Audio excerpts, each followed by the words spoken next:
Hello, and welcome to BAL Multi-Services Consultants, where we live to give. Today, we will be discussing the Haitian Family Reunification Parole process. Alors, bienvenue à BAL Multi-Services Consultants. Côté nous vivre pour nous bailler. Jeudi, nous pourrons parler sur process parole pour unification famille. Ok, on nous commencer. Let's get started. Hello, bonjour, bonsoir, depending on the time you're watching this video.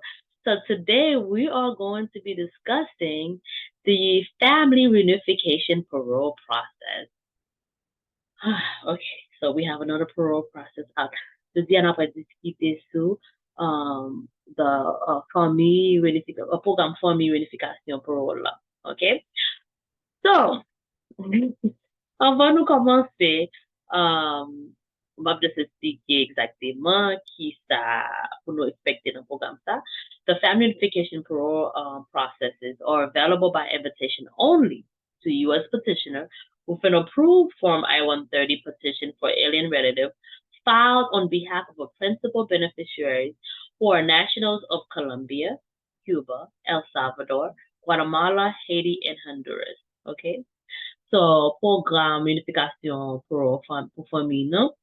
Process ça disponible seulement sous invitation. Ça veut dire, si on pas invité, on pas là-dedans.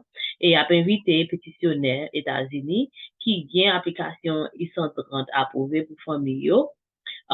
Côté bénéficiaire principal là, c'est en nationalité Colombia, Cuba, El Salvador, Guatemala, Haïti ou bien Honduras. Et famille tout quand on avec l'autre mon famille immédiate ça veut dire madame mari petite qui m'a 21 ans. Okay, so keep in mind that the principal beneficiary can also come with the immediate family. Immediate family includes spouses and children. The FRP process allows U.S. citizen and lawful permanent resident petitioners to initiate the process for their eligible beneficiaries to be considered for parole into the United States only on a case-by-case basis while they wait for their family-based immigrant visa to be available. So, process là, process like aider États-Unis, citoyens États-Unis avec permanent résidence, moun qui gagne permanent résidence États-Unis, qui pétitionnaire, côté au cas faire process là, pour famille bénéficiaire qui est éligible, puis au cas pour États-Unis. Mais on connaît à choisir du cas par cas, pour yo ka rentrer États-Unis puis yo vinn tan puis yo pour l'aide immigrant visa yo disponible puis yo qualifié puis yo demander résidence États-Unis plutôt tant puis yo chita dans pays pa yo comme n'a parlé de Haïti n'a pas question haïtien. So yeah, so the whole idea of the program, just to make it clear, so there's, as you know, a lot of people, depending on the relationship of your family that did the petition for you, that has to wait for an immigrant visa, okay? So if you in those category and you've been waiting for a while, instead of you waiting in Haiti to finish the process, they're allowing you to come to the United States and be paroled and wait in the U.S. And when the immigrant visa becomes available for you, then you'd be able to finish the process here and apply for a green card here. So, programme ça, idea pour process là, ça c'est pour moun qui comme si yo gon dossier qui chita dans le département visa, qui prend temps pour un visa disponible pour famille qui voyager, puis yo vinn jeune résidence aux États-Unis. Tant pour moun yo chita Haïti puis attendre pour yo qualifié pour visa puis yo rentrer avec résidence yo. Il a fait rentrer sous parole là, les rentrer depuis on visa disponible pour moun ça, on immigrant visa disponible pour moun ça ka appliquer pour résidence permanent résidence des États-Unis plutôt pour green card là. So ça c'est idée programme dans ça. Okay. So now that we are clear on that, let's get to the second part because this is one of the questions a lot of people are asking. If you are a U.S. citizen, you do not need to use the FRP process for your immediate relative on whose behalf you file for Form I-130 because they can immediately apply for immigrant visas once USCIS approves their Form I-130. If you become a U.S. citizen after receiving an invitation of the FRP process, then your Form I-130 automatically gets converted to a petition for an immigrant relative and you do not need to use the FRP process for your immediate relatives. So, just pour me vérifier ça, on dit, si vous sont citizens, ou pas besoin de faire process ça pour famille immédiate qui ont fait application e-130 pour lui, parce que moun ça déjà tout qualifié puis qu'a gon visa disponible pour lui. OK?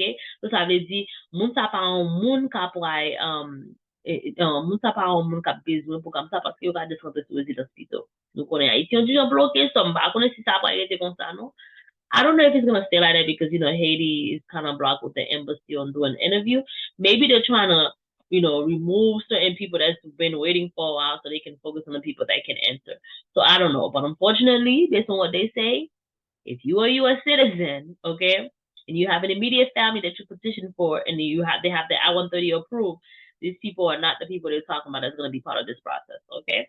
So if you become a U.S. citizen, just to say that, ma pwede sa ankel, sou vi nou citizen Etats-Unis, apre recevoir invitation, ok?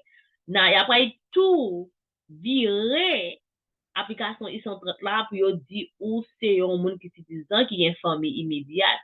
On moun kon sa, pa dwe utilize program sa paske fami yo tout kalifiye pou yo ka gon visa disponib pou yo, on imigran visa disponib pou yo, so yo pa dwe rentre nan program sa. So, se yo kap chwazi ki jon ka jere sa, sou gen keksyon sou ide sa yo, pale avek on moun ki kompon proses la, suto an avokat. Ok, mwen habite avec process là, il y a question qui a aidé nous avec ça parce que puis font information déjà online anyway.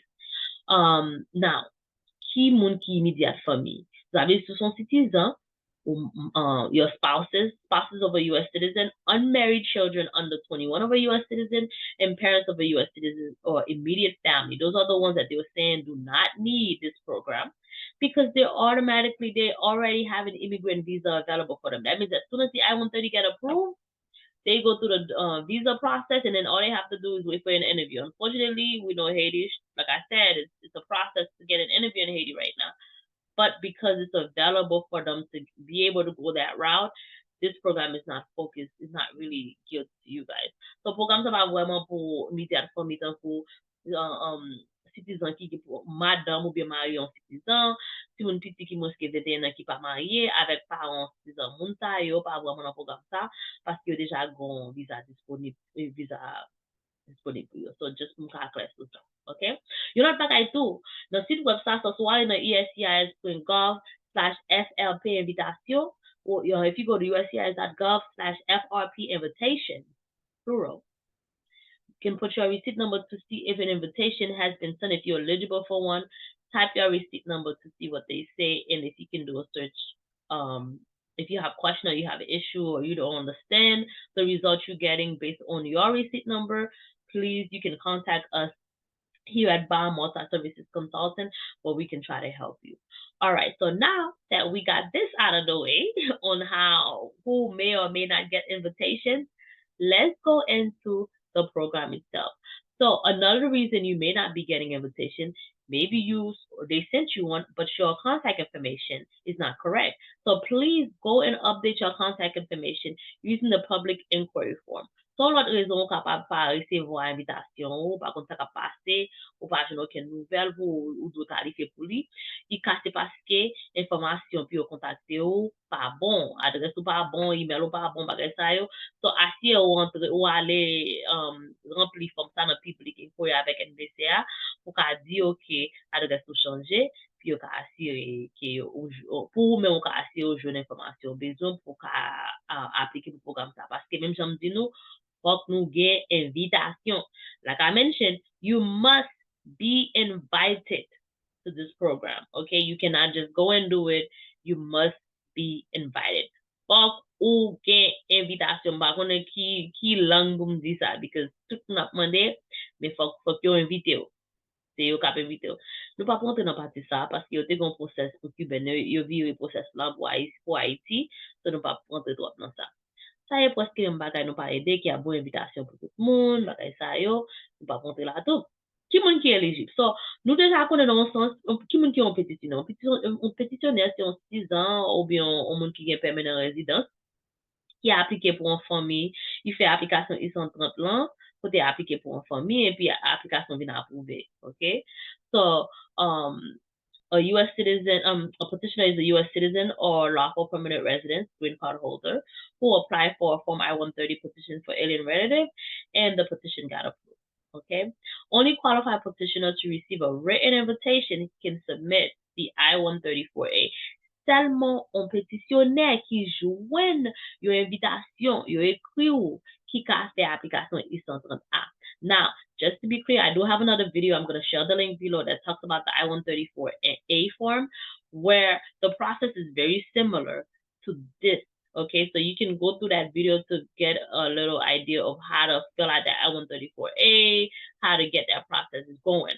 It is a little different. They are going to ask you a bit more about the I-130 case. It's a little different. I'm not going to go too much into the form on this video. We're just talking about the program itself. Now, si pour programme ça li yon ti jan process la yon ti jan même jan avec pour process qui était sorti dans janvier à côté pour faire application I-134A. M'gon l'autre vidéo mettez l'écran en bas vidéo ça côté ou ka regarder pour ka ouais qui jan process ça c'est fait. Ou fait presque même parce que bagay a ti jan différent parce qu'il y a vraiment d'informations de I-130 là bagay ça gen quelques bagay différent là-dedans, okay? So, who is a beneficiary? It's a family member of a petitioner who may benefit from a Form I-130 file or approved on their behalf by the petitioner who may be paroled into the United States. So, on bénéficiaire, so on membre famille qui est petitioner qui fait papier sans pour lui côté yo te approuvé et li qualifié pour ka parole dans les États-Unis. Okay, beneficiaries include the principal beneficiary, a derivatives listed on the Form I-130, additional add-on of the beneficiaries that were not listed but have since joined the family can also be, and then that would be add-on could be, your spouse and children. So ça veut dire bénéficiaire c'est il ka moun principal là ou bien ka l'autre famille qui était dans l'application, ça veut dire l'autre madame Marie ou bien petite même j'aime tout c'est moun qui moins qui 21 ans. So keep in mind minor children or less people who are under 21. That's who USCIS, that's who immigration considers as minor children. They can be added on. Okay, yo pou ka mette moun nan plus si pat nan application déjà, but that's only if they're qualified. Okay, so c'est pas tout moun ka qualifié dans ce sens pour ka mette yon nan dossier, pas tout dossier qui ka accepté yon madame ou bien mari là-dedans. Okay, so et pas tout dossier qui ka accepté yon ti moun là-dedans. So you need to really be sure that before you add someone that they are eligible to be added on there. Okay. So I already talked about who's the principal. Or just for more example, principal. On nous dit moi-même. Ok, ma pas un exemple, j'ai résidence. Ok, et puis m'a appliqué pour petite moi qui a Haïti, il y a plus que 21 ans. So changer, il y a plus que 21 ans. So ça c'est un exemple. Ou bien mon citizen, m'a appliqué pour petite moi il y a plus que 21 ans. Si mon citizen, petite moi il y a plus que 21 ans, qu'on a li marié, ok. Catégorie a pas changé, même j'ai expliqué là il a pas sorti dans F1, il a pas dans F3. Ok, ça veut dire temps pour dossier ça finit à plus. Ok, so on moun conseil m'ka toujours vivre dossier li parce que m'son citizen. Mais si moi son résident, moi gen seulement permanent résidence pour green card, petite moi marié pendant l'apton et pendant l'apton aux États-Unis, dossier a tout passé. Ok, on pas ka gen seulement résidence pour appliquer pour un petit monde qui marié. Ok, so nous pas compter trop dans reste là. Now, who is eligible? Qui moun qui éligible pour programme là? So, même j'en ai déjà expliqué, so, moun ka fait I-130A sous programme ça, sous process ça, faut qu'ils sont citizens ou bien ils ont résidence, ok? Li gon dossier I-130 qui a approuvé déjà, ok? Ils jouent une invitation pour programme non? Et, pour qu'on ait un visa, un immigrant visa disponible pour te bail principal bénéficiaire un visa immigrant déjà, ça veut dire tout qualifié puis rentrer avec résidence. Si on a une situation, ça m'a pour présenter pour eux, ça veut dire déjà fait interview, déjà aboli, ou juste besoin de voyager, on ne peut pas rentrer dans le programme comme ça. Okay? And also pour bénéficiaire, the beneficiary also, just to go back in English, you do have to be a U.S. citizen or lawful permanent resident to be able to do I-134A based on this parole process, the family unification parole process. Have an I-130 approved, receive the invitation, and the immigrant visa has not yet been issued to the principal beneficiary at the time you were issued the invitation for the Form I-134A. Okay? So also the beneficiary cannot be, must be outside the United States, okay? Of course, they have to be part of an I-130 approval, as mentioned before. Whether they'll be added as a derivative beneficiary, they must be a national of the country that's eligible for the program. Ça veut dire pour une nationalité pays qui dans le programme. Ça veut dire pour bénéficiaire pas vivre aux États-Unis déjà, ça veut dire si tu es déjà entré dans l'autre process, il va dans ça, pour qu'il pas aux États-Unis. Ils sont 30 là, c'est principal ou bien il peut rentrer là-dedans ou bien il est déjà là-dedans. C'est haïtien parce qu'on n'a pas aidé haïtien. Have a petitioning relative, so il y a un monde qui te fait pétition pour lui, citizen bien résidence, monde qui est résidence là, et monde ça c'est par invitation. Il peut gagner un visa immigrant, il peut gagner un visa immigrant puis voyager, et lui un passeport qui pas expiré. And they have a passport that's not expired. This is what's needed, okay? And then it goes into, in addition, each beneficiary must receive a medical examination and clearance by the travel by a panel of physician undergoing past national security and public safety events. This is similar to the parole process from January. If you're aware of that process, it's pretty much the same thing. So you're just with please, beneficiary going process en papier examination pour médical puis déclarer en vrai qu'à voyager avec parole programme. Ça même j'en avais un process janvier à c'est dans même sens il a expliqué ça. Et je dis ça même là yo bon invitation ou faire programme non yo bon parole là, il possible vraiment arriver dans n'importe là opportunité. So even though you may have the invitation, you do the process, you get the parole, and you get to the airport, it's very possible they may still not let you in. They have the right to not let you in if they want. The same sense they may not send you the invite if they want. The same sense they might not even approve the I-134A if they want. So dans même sens yo capable même vous invitation bon, yo capable même approuver 134 là pour yo ka tout pas même qui te rentrer là arriver dans l'airport là. So yo capable connaître dépend de situation. Okay? So the key moun qui pas eligible, who is not eligible for the program when making this decision, who you ka garder ket bagay. So DHS will consider a beneficiary to be ineligible under the process if the beneficiary is pursuing parole under FRP process for Colombians, Salvadorans, Guatemalans, or Honduras, and okay, so yo di kon sa, DHS a considéré ou moun ka pa qualifié pour process là, si son bénéficiaire capable de rentrer dans parole dans process là, ils sont Colombiens, Salvador, Guatemalans, ou bien Hondurans, et they normally have irregular border crossing into the United States after July 2023, except DHS will not consider a beneficiary to be ineligible based on a single instance of voluntary departure. So ça veut dire si vous avez un problème côté vous avez rentré sorti illégal États-Unis après juillet 2023 et condition c'est pas parce que comme si vous êtes voluntarily ou t'es sorti par choix, OK? Bon, m'a expliqué que ça on nous dit ou c'est dans nouveau proceeding ou t'es un process pour aller devant juge immigration, OK? So là aller yo bon quelque action quelque bail ka arrivé au ka déporter yo ka retirer ou bien yo ka dou ou ka quitter États-Unis ou pas acheter ticket par mais date pour get aller sous décider faire comme ça ou faire choix pour aller pour compte let's say it's a voluntary departure. So a voluntary departure is you voluntarily left, meaning you as per the orders of an immigration judge, when they give you a deadline to leave, you bought your ticket and you left within that deadline. They didn't deport you, they didn't remove you. And also people who are also not eligible or those who have been interdicted at sea after July 10, 2023, or ordered removed from the United States within the prior 5 years, or is subject to a bar to be admissible based on a prior removal order. So, moun tou ki pa ka rentre, se moun kom si yo kembe nan sou lan mer apre juillet 2023, ou bien moun yo te tire nan peyi ya, ou te force yo soti te peyi ya, nan se kak se pase yo, ou bien yo just pa, moun sa just pa ka mette peyi Etats-Unis encore. Okay? All right, so like they say, for the purpose of FRP process, indicted at sea refers to migrants directly interdicting by the U.S. Coast Guard from vessels subject to U.S. jurisdiction or vessels without nationality or migrant transferred to the U.S. Coast Guard.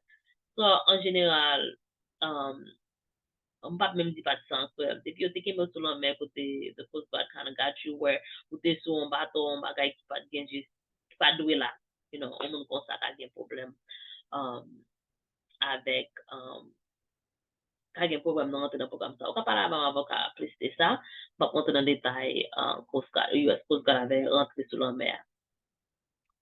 Okay, so note to beneficiaries. If you are the beneficiary of an approved I-130, you cannot request consideration for family unification for parole for yourself. Si vous êtes bénéficiaire, okay, c'est pas ou même ou pas qu'à faire pour ça pour compte, okay, ou pas qu'à faire pour cette part. C'est seul petitionnaire qui a fait pour. Only the petitioner can do it with the written invitation that they were given to do it for you, okay? All right, so it goes into the spouses and unmarried children of under 21. Même j'aime te dire, yo parle tout de qui moun considéré pour Madame Marie avec ti moun qui moins que 21 ans pour famille immédiate principale bénéficiaire. Pas famille pétitionnaire, non? Ça parle de famille principale bénéficiaire. Il y a un moun sa yo. OK? So, nous, quand on plus de ça, on ne va pas prendre trop dans le détail ça. Moun nou ka mette, puis expliquer qui moun qualifié pour mettre. Donc, ça, juste pour bon exemple, on nous dit, moi-même, font application pour petit point qui m'a mon citizen, Marie, moi, avec, madame li, il vient marier, qu'on y a, et puis, le dossier a été viré, qui n'est pas déjà viré là, qu'on y a, ma fait li avec madame li, yo font petit tout, petit dans ka rentrer, dans ce sens-là, yo, leur dit add-on, leur dit, moun ka mette en plus yo, ok? So, même j'aime dire, sous pas connaître, c'est comme si vous mariez, si c'est madame a prendre par ça, moun sa ka pas qualifié, ou bien si moun sa pas qualifié, demandez au moun qui connaît. You can ask us some questions to help you out here at bottom multi-services consultant, or you can definitely reach out to a lawyer to give you some proper legal guidance on how to address a situation like that if you need to add people and you're not sure. Now, there are age limits for beneficiaries. There is no age limit for the principal, okay? The principal of the I-130 doesn't have an age limit. However, any derivative children must be under the age of 21 on the date we received the Form I-134A that you file for the derivative. The invitation will instruct you to not submit Form I-134A for derivative children who will be 21 of years or older when they submit the form. So, c'est important, oui? So, pour principal bénéficiaire, ou ka ki n'importe l'âge, ok? Ou c'est petit moins, ou te ka 100 ans, ou te petit moins. Mais si comme si, ou prendre l'autre petit monde, petit pa ou, dans même dossier, non? Et petit ça, dépasse 21 ans, faut que li pas dépasser 21 ans avant moins voyer application I-134 là. Faut li moins que 21 ans l'aime faire dossier ça. So, si vous recevoir application ça, et puis petit, ça veut dire grand petit, dans le sens grand petit point. Si c'est moins pétitionnaire, pour 6 ans, ok, m'a appliqué au petit moins, qui n'importe l'âge, dit qu'on l'autre petit a venu avec lui, ça veut dire grand petit moins, m'a fait papier à pour lui, faut que lui pas passer 21 ans. OK? S'il passe les 21 ans, il n'est pas là-dedans. Même si il te fait application, il n'est pas là-dedans, il n'est pas rentrer, il n'est pas venir, whatever. OK? Et puis, il explique l'autre possibilité qui a fait un pétitionnaire et qui a fait un monde pas qualifié pour le programme. So, a petitioner becoming a U.S. citizen. We kind of talked about that in the beginning. If you are a lawful permanent resident, green card holder, and became a U.S. citizen after you file Form I-134A to initiate the family unification parole process, beneficiaries of the Form I-130 immigrant visa petition, you may have an immigrant visa available as a result. You may choose whether your immediate family relative continues the process for the parole through the FRP process and later file I-45 or do the immigrant visa. So, si ou son permanent résident, ok? Ou fait application ça pour madame ou bien mari ou bien si moun qui moske 21 ans, ou vin citizen, ok? Pendant, ou vin citizen pendant I-134 là dans process. Ça veut dire déjà appliqué pour I-130 là, ou invite tout bagay. Il dans process qu'on a ou vin citizen pendant dans process. Il y a bon choix, ou ka décider quitter famille ou vin dans process là, ou bien ou ka attendre on immigrant visa disponible puis on vient rentrer avec en résidence. C'est au cap connaît situation Haïti est-ce que vous arrêtez tant toujours ou bien on va juste rentrer au plus vite. OK, gens ouais qui plus vite pour OK? Marriage.